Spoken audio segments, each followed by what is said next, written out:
E sem água não há vida. E nós dependemos deste rio.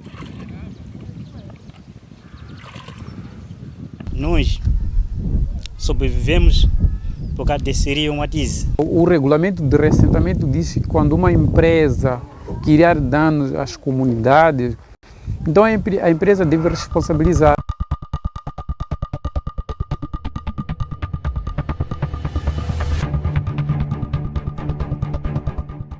O distrito de Moatize dista 20 km do município de Tete, possui uma área de 8.426 km² e uma população estimada em 311 mil habitantes. O distrito é detentor de uma das maiores jazidas de carvão do mundo, com reservas avaliadas em pouco mais de 2,5 bilhões de toneladas. Diante deste cenário, o meio ambiente em Moatize vem sendo ameaçado, nas mesmas condições em que a qualidade de vida das comunidades locais é colocada em risco. As empresas de extração de carvão, nomeadamente Vulcan, ICVL e Minas de Moatize, operam em áreas muito próximas das comunidades locais e dos rios, que são tidos como fonte para a realização de diversas atividades vitais aos seres humanos. Antes de chegar à Vulcan, aqui no nosso rio, sempre a água não acabava. Ficava com água dia após dia.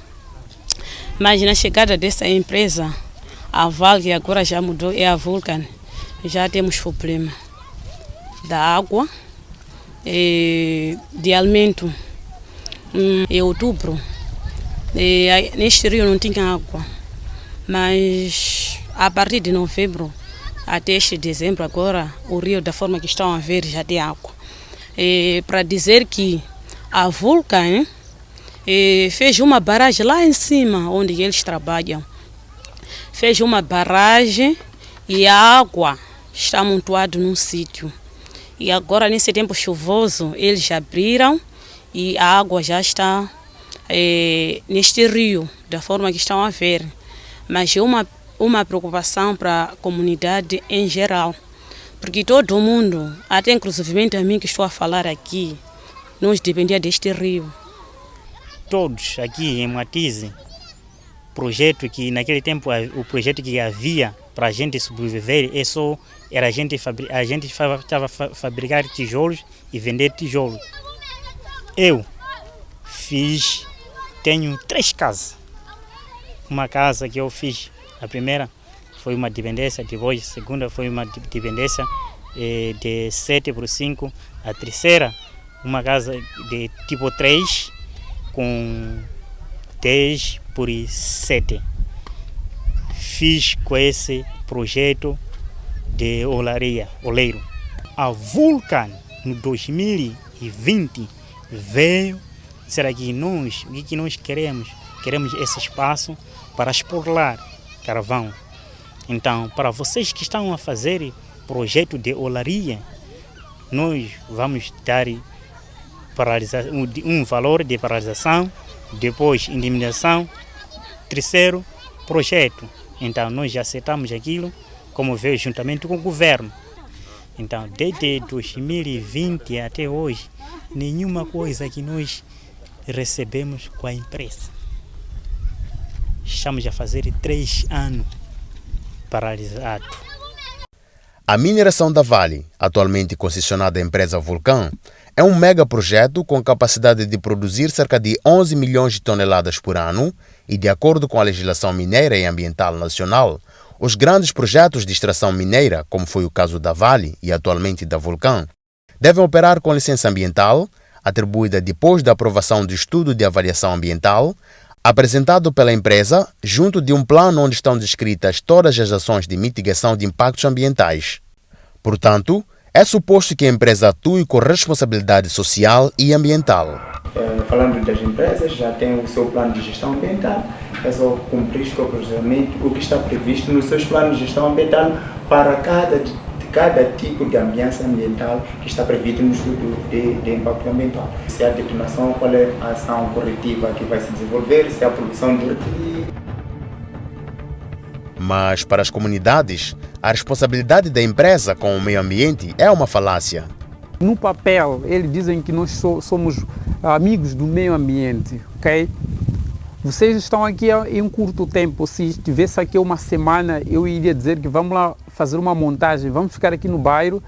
Vocês iam ver uma fumaça a sobressair de lá dentro da mina, a voar só para esta zona aqui, ok?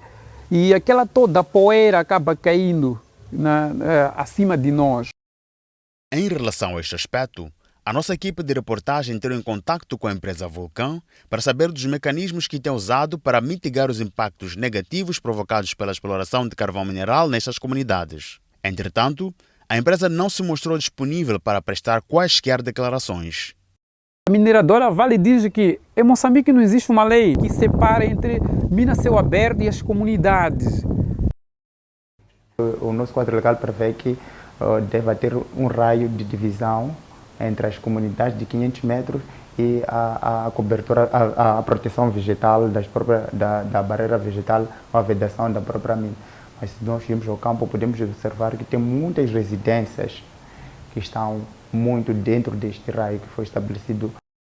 Este é outro aspecto preocupante que afeta a qualidade de vida das comunidades. Com esse carvão aqui, com a poeira que chega nas nossas casas, eu não consigo respirar muito bem. A gente também aqui não conseguimos mais estender farinha.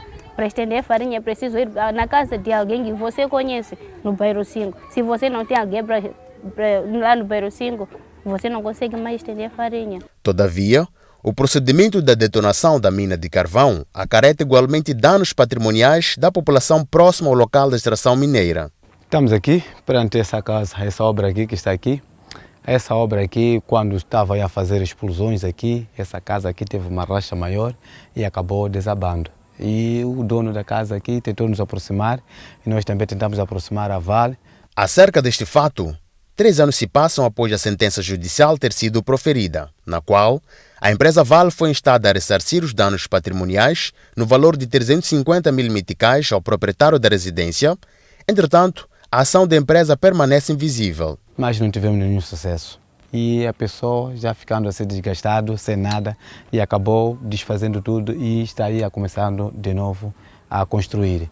Para a CUUCA, um dos fatores que torna as comunidades hospedeiras dos recursos naturais mais vulneráveis à violação dos direitos ambientais reside no fato das autoridades com poder de fiscalizar não disporem de condições técnicas e nem financeiras para o efeito. Porque muitas das vezes, por exemplo, o desempenho ambiental, o nosso governo é baseado nos relatórios que as próprias empresas produzem. Não tem capacidade por si só de realizar um relatório para contrapor os resultados que as empresas estão a declarar. Por sua vez, os serviços provinciais do meio ambiente na província de Tete afirmam ter todas as condições de mitigar os efeitos ambientais resultantes da atividade mineira. Temos uma agência que se chama Aqua, que controla todos esses espaços. Também, não só Aqua, nós temos a Arazambé, também, que é a entidade da bacia aqui. Também tem laboratórios todos esses. E por causa também, antes, também tínhamos essa dúvida, a água está poluída, nós íamos uma equipa, continuamos uma equipa multissetorial para colher amostras, para fazer análise, para ver os parâmetros. Então foi sendo que os parâmetros ainda estão dentro dos padrões. Entretanto, as condições apontadas pelos serviços provinciais fogem do conhecimento da instituição central para o controle de qualidade ambiental em Moçambique, Aqua. Fato é que nem a instituição principal dispõe de um laboratório para a testagem de qualquer alteração ambiental. Sim, mas a Aqua foi criada em 2010 com o objetivo principal de trazer resposta sobre análises qualitativas, de impactos ambientais. Foi criada com o objetivo de trazer resultados sobre a qualidade do ar, qualidade da água, qualidade do solo, decorrente de qualquer tipo de atividade que tenha impacto sobre o ambiente. Foi criada em 2010. Em 2016, houve uma alteração das suas competências, das suas atribuições. Então, para além daquilo que já tinha como atribuições, recebeu atribuições de fiscalização nas vertentes de qualidade ambiental, terra e ordenamento e florestas. Recebeu também atribuições de auditoria. Ainda manteve as atribuições a componente de investigação, que eu me referi agora, da qualidade do ar ao solo. No entanto, esta atribuição, que é a mais antiga, ainda não foi efetivamente operacionalizada. Há 12 anos que estamos à procura de estabelecer nosso laboratório ambiental de referência e ainda não conseguimos. Daí que quando nos fazem solicitações, porque eu tenho certeza que quando foi a cabeça a Agência Nacional para o Controle da Qualidade Ambiental, só pelo nome isso já cria expectativa. E infelizmente ainda não conseguimos atingir este ponto de controlar qualidade com dados qualitativos como tal. O projeto de extração de mina de carvão a céu aberto, através da empresa Vulcan, concedida pela Vale, prevê um período de exploração de 35 anos, a contar desde 2011, ano em que as operações tiveram início. E deste período, 25 anos faltam para o término do contrato, isto excluindo-se a hipótese de renovação do mesmo. E a pergunta que não se quer calar é: que cenário se pode esperar nas comunidades próximas à zona de extração do carvão, com a frequente poluição do ar, dos recursos hídricos e desabamento das suas residências sem que alguém se responsabilize? O reassentamento é, até então, a solução pontual para quem sofre com as externalidades negativas da atividade mineira. Temos que, infelizmente, a forma de mineração que é levada a cabo, a questão de mineração a céu aberto, tem vários impactos ambientais. E uma das coisas que a solução dessa é reassentamento. E nós não conseguimos ficar nessa terra e nessa zona, porque com esse carvão aqui, com a poeira que chega nas nossas casas, eu não consigo respirar muito bem. Apenas nos tirar daqui para um sítio seguro.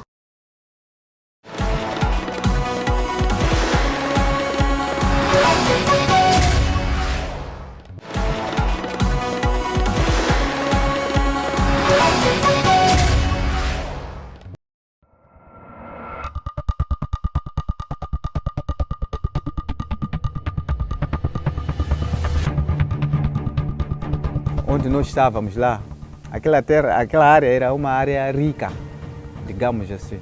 Era só banar a árvore, dinheiro, a pessoa teria já dinheiro.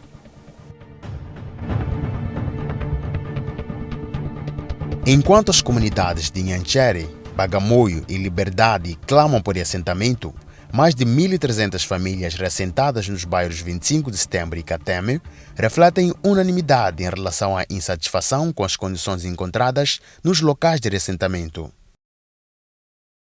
Em causa estão as promessas que não foram cumpridas pela empresa Vale, responsável pela deslocação das famílias para aquelas regiões. Sou reassentado desde 2010. Houve muitas promessas em que essas promessas não foram cumpridas na íntegra. Por exemplo, fomos ditos que quando forem para lá, hão de apanhar tudo aquilo que é o mobiliário da casa. Quando nós chegamos aqui, não apanhamos. E vão receber 2 cabeças de gado bovino. Chegado aqui, encontramos essas cabeças, mas passou nas mãos do governo e esses começaram a vender, alegando que era uma venda simbólica, quando afinal de contas aqueles animais eram destinados para o repovoamento animal. Não tinha espaço para as nossas áreas de agricultura. Tínhamos direito de ter 2 hectares. Dos 2 hectares, só ele optara de nos dar o valor de 1 hectare, que corresponde a 119,250. Tendo ficado mais 1 hectare. E não só também tivemos direito de semente. Essa semente também era distribuição gratuita. Estes depoimentos contrariam o pressuposto na linha B do artigo 4 do Regulamento sobre o Processo de Reassentamento resultante de atividades econômicas, na qual todos os afetados têm direito à restauração ou criação de condições iguais ou acima do padrão anterior de vida. E de acordo com a linha C do mesmo regulamento, as comunidades afetadas devem ter a possibilidade de se beneficiarem diretamente do empreendimento e dos seus impactos socioeconômicos, Contudo, as famílias reassentadas dizem estar a ser excluídas no processo de recrutamento de mão de obra na empresa mineradora. Esse emprego não vimos, não fomos empregados, mesmo os nossos filhos, os nossos filhos não foram empregados. Os nossos filhos aí, nós tentamos já para o lado de um lado para o outro, querem 12ª, nossos filhos concluíram, mas estão aí a contar a rua do governo. Mas disseram que ia dar formação para todos, mas não estamos a ver essa coisa. Eles prometeram, sempre a gente fala, mas quando nós queremos ver, está a deixar aquelas pessoas reassentadas, está a pegar outras pessoas que não são reassentadas. Entretanto, o governo, a nível da província de Tete, desdramatiza a situação. Há muitas pessoas também locais que estão nessas empresas. Nós conhecemos. Até alguns são nossos irmãos, são nossos primos, estão lá. Daqui mesmo da província de Tete. Não só também, há questões, por exemplo, que vêm pessoas de fora, a nível local. Que eu saiba nessas empresas, tem pessoas a nível local, a nível regional, a nível nacional. Também que estão, quer dizer, uma junção de culturas que estão lá. Pese embora o diretor de infraestruturas na província de Tete tenha avançado às nossas câmaras que as casas construídas no local de assentamento tiveram em conta o melhoramento triplicado das condições anteriores das comunidades afetadas. Se a pessoa vivia em umas condições e nós vamos forçar para que esta pessoa saia desse local para o outro, o mínimo legislado define que as condições novas devem ser o triplo das condições iniciais. É nesse modelo que foram desenhadas as casas, olhando pelas condições que as pessoas devem habitar para novas condições e é que essas novas condições sejam o triplo ou mais daquelas condições iniciais. Mas no local, a comunidade mostrou-se insatisfeita com a qualidade das obras. De maneira que fizeram, não tinha uma monitoria dessas casas. Era casa que não tinha alicerces. Daí ficamos um pouco tempo, era rachas, estava a pingar. Um projeto ou um processo de edificação de casa, no sentido normal, acontece sempre num edifício. No edifício acontece algumas fraturas ao longo do tempo por vários movimentos ou fenômenos naturais. Mas isso não quer dizer que os princípios técnicos na construção daquelas casas não foram observados. Outro fato associado à insatisfação com a qualidade das casas ora atribuídas tem a ver com a tipologia mínima garantida por lei. De acordo com a linha B do artigo 16 do Regulamento de Reassentamento, a tipologia habitacional deve ter características mínimas de tipo 3, construídas com recurso a material convencional. Entretanto, em Kateme, verifica-se uma situação adversa, tendo a empresa construído casas até tipo 1. O governo do distrito de Moatize, órgão responsável pela aprovação dos planos de reassentamento, aponta que no caso do reassentamento de Kateme e de 25 de setembro, houve monitoria por forma a assegurar que os direitos das comunidades fossem salvaguardados. Fazemos uma monitoria permanente, por forma a que as empresas, no âmbito de reassentamento, assegure o fornecimento dos serviços básicos, portanto importantes para que este reassentamento não seja uma maldição. Portanto, que seja um reassentamento enquadrado nos padrões aceitáveis, por forma que as comunidades, quando se deslocam para os novos locais de habitação, não se sintam que sairão prejudicados. Portanto, condições que as pessoas deixam nas zonas de origem são encontradas lá nas zonas onde são reassentadas por conta da intervenção das empresas mineradoras. Portanto, o nível de satisfação é satisfatório.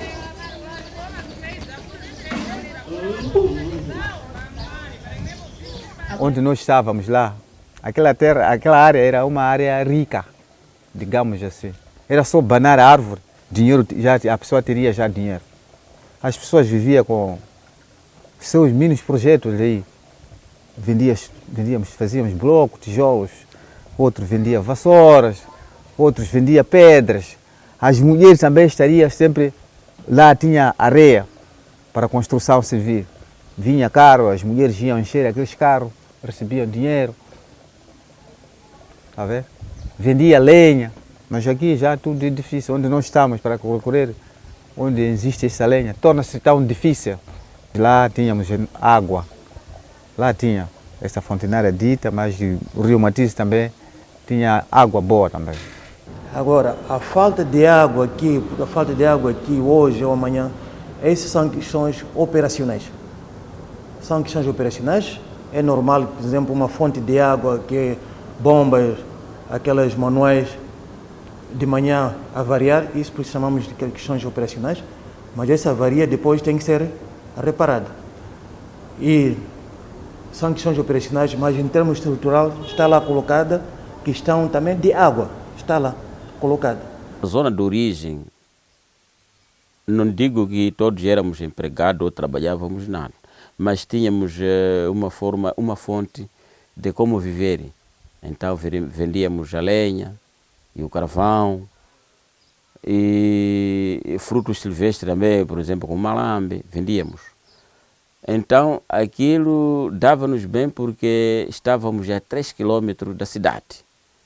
Agora viemos aqui também temos lenha, temos também o carvão, mas se nos pode porque temos a volta de 70 km para a vila. Então já não se pode. Na agricultura estamos a trabalhar a terra. Mas só que o grande problema que nós temos é do mercado. Não temos mercado. Por exemplo, quando chega o tempo de tomate, o tomate começa a apodrecer por falta de compradores. Quando chega o tempo de repolho, começa a apodrecer porque não temos compradores. Mas admiro-me bastante porque todos esses produtos que nós produzimos, por exemplo, tomate, cebola, couve, pimento, a própria empresa também consome, mas não compra, prefere importar. Este fato evidencia mais uma vez a violação do regulamento de reassentamento, pois o processo de reassentamento deve garantir o estabelecimento do nível anterior de rendimento básico das comunidades.